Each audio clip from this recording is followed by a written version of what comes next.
Welcome back to my YouTube channel. आज हम पढ़ेंगे अलंकार जो कि क्लास 10th और 12th के बोर्ड एग्जाम के लिए इंपॉर्टेंट है।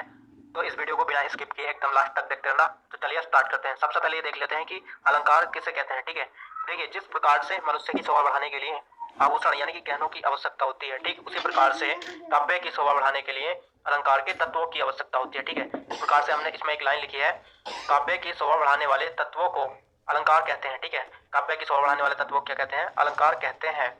अलंकार के दो भेद होते हैं। ठीक है, वैसे तो कंपटीशन में 3 होते हैं, बट आपके सिलेबस में केवल 2 हैं, आपको इनकी ही तैयारी करनी है। ठीक है, देखिए अलंकार को सुविधा अनुसार हमने 2 भागों में बांटा है। ठीक है, शब्द अलंकार और अर्थ अलंकार। ठीक है, शब्द अलंकार जिसमें केवल शब्दों की बात हो, जिसका मतलब केवल उस अलंकार के शब्दों से हो। ठीक है, अर्थ अलंकार जिसमें केवल अर्थ की बात हो, जिस अलंकार का मतलब केवल उसके अर्थ से हो। ठीक है, देखिए शब्द अलंकार से हम 3 इंपोर्टेंट अलंकार पढ़ेंगे, अनुप्रास, यमक, श्लेष। आपके बोर्ड एग्जाम के लिए केवल ये ही इंपोर्टेंट है, इसलिए हमने सिर्फ इन्हीं को ही यहाँ शो किया है। और साथ ही साथ इन अलंकार की परिभाषा को याद रखने की ट्रिक भी बताएंगे। ठीक है, सबसे पहले हम पढ़ेंगे अनुप्रास अलंकार की परिभाषा, उदाहरण और स्पष्टीकरण के बारे में। ठीक है, देखिए जैसे कि आप जानते हैं कि शब्दों में सबसे छोटा क्या होता है? वर्ण। ठीक है, उसी प्रकार से अनुप्रास का मतलब होता है वर्ण।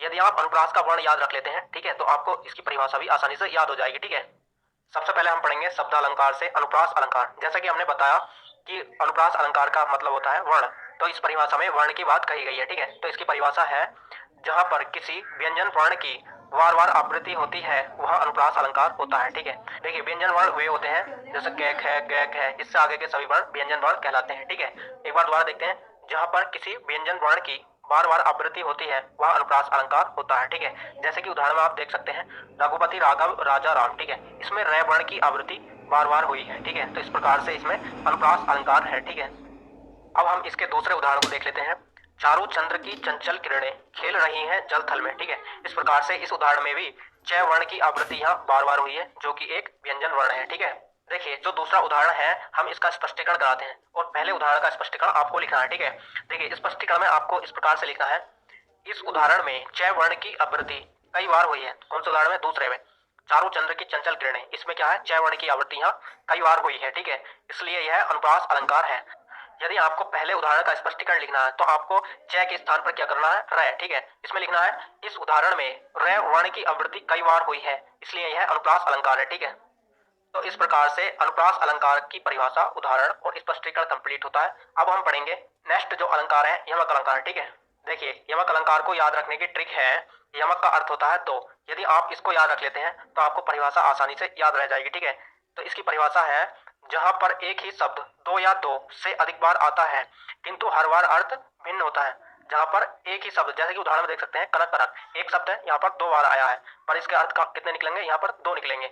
जहां पर एक ही शब्द 2 या 2 से अधिक बार आता है किंतु हर बार अर्थ भिन्न होता है, वह यमक अलंकार होता है। ठीक है, देखिए इसके उदाहरण से आपको समझ आ जाएगा, कनक कनक ते सो गुनी मादकता अधिकाय, या खाए बोराए जग वा पाए बोराए। तो देखिए इस प्रकार से इस उदाहरण में कनक शब्द के यहाँ 2 अर्थ निकलते हैं। पहले कनक शब्द का अर्थ है सोना और दूसरे कनक शब्द का अर्थ है धतूरा। ठीक है, इस प्रकार से आपको स्पष्टीकरण में लिखना है, यहाँ पर कनक शब्द के 2 अर्थ हैं। ठीक है, इस प्रकार से स्पष्टीकरण में इसमें आगे लिखना है, पहले कनक शब्द का अर्थ है सोना और दूसरे कनक शब्द का अर्थ है धतूरा। ठीक है, इन दोनों कनक शब्द का अर्थ क्या है? सोना और धतूरा। ठीक है, तो इस प्रकार से यमक अलंकार की परिभाषा, उदाहरण और स्पष्टीकरण कंप्लीट होता है। अब हम पढ़ेंगे नेक्स्ट श्लेष अलंकार। ठीक है, श्लेष अलंकार, देखिए इसको याद रखने की ट्रिक है, श्लेष का अर्थ क्या होता है? चिपका हुआ। यदि आपने ये याद रख लिया तो आपको आसानी से इसकी परिभाषा याद रह जाएगी। ठीक है, देखिए इस अलंकार में क्या होता है, इसमें शब्द एक होता है। ठीक है, इसमें क्या होता है? एक शब्द होता है और उससे 3 अर्थ चिपके होते हैं। ठीक है, इस प्रकार से इसकी परिभाषा को याद रखने की ट्रिक है।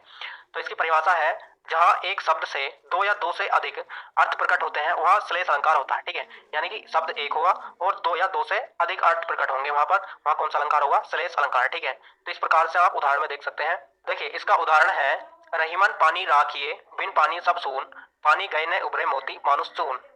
देखिए इसमें पानी शब्द एक है, यहाँ पर पानी के 3 अर्थ बताएंगे हम। तो सबसे पहले इस उदाहरण का ही अर्थ बता देते हैं हम, जिससे कि आपको स्पष्टीकरण आसानी से समझ आ जाए। देखिए इसका अर्थ है, रहीमन पानी राखिए बिन पानी सब सून। ठीक है, इस दोहे में रहीम दास जी कहते हैं कि हे प्रभु, मनुष्य के अंदर हमेशा पानी अर्थात विनम्रता बनाए रखना।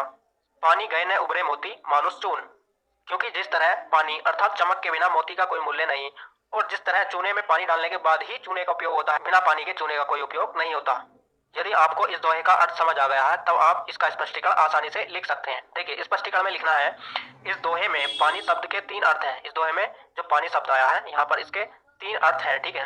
देखिए पहला पानी शब्द का अर्थ है मनुष्य के व्यवहार में, यानी कि विनम्रता से है। इस प्रकार से आपको ब्लैक पेन से लिखना मनुष्य और इस प्रकार से डैश लगा के आगे लिखना विनम्रता, ठीक है। आपको शॉर्ट में ही लिखना है, वरना डिटेल में लिखेंगे तो काफी बड़ा हो जाएगा, ठीक है। शॉर्ट में लिख सकते हैं। और दूसरे पानी का अर्थ है मोती के संबंध में, यानी कि जब तक मोती की चमक नहीं होगी जब तक मोती का कोई मूल्य नहीं, ठीक है। तो इस प्रकार से मोती लिखना है और इसके आगे लिख देना चमक। और तीसरा अर्थ है पानी का चूने के लिए, यानी कि जब तक चूने में पानी नहीं डलेगा जब तक चूने का कोई उपयोग नहीं, ठीक है। तो इस प्रकार से आपको लिखना है चूना और डैश लगा के लिखना पानी। तो इस प्रकार से श्लेष अलंकार की परिभाषा, उदाहरण और